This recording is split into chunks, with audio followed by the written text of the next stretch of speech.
Баршаңызға сәлем, менің каналыма қош келдіңіздер және менің каналыма тіркеліп, қоңырау басуды ұмытып кетпеңіздер.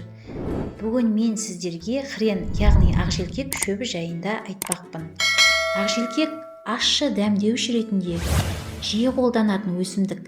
Ақжелкектің пайдалы қасиеттері көп болғандықтан, оны халық емге жиі қолданады. Ақжелкек өсімдігінің адам ағзасына тигізер пайдалы қасиеттері туралы айтатын болсақ, ақжелкек калий, кальций, натрий, күкірт, фосфор, темір және басқа да минералды заттарға өте бай.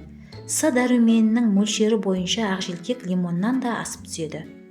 Ақжелкек несеп айдағыш қасиетке ие болғандықтан бүйрек, тас ауруы, цистит, тұз байлану ауруы және ревматизм кезінде пайдаланады.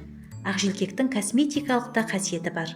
Сондықтан секпіл және пигментті дақтар кезінде теріні ақжелкектің сулы тұнбасымен сүрткен пайдалы. Тіс ауырғанда немесе ауыз қуысындағы іріңді жаралар пайда болғанда ауызды ақжелкек шырынымен шаю ұсынылады. Буындар ауырғанда одан компресс жасауға болады.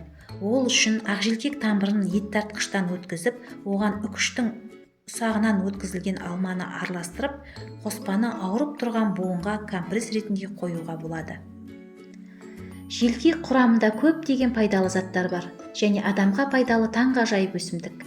Денедегі ұзақ уақыт бойы жиналып қалған тұздарды шығарады, ал тұз тері тесіктері арқылы шығады. Желкек ағзаны тұздан тазартуға көмектеседі. Желкек көмегімен тұздардан құтылу процедурасы өте қарапайым, сондықтан емдеуді көп созбай дереу әрекет жасауға болады.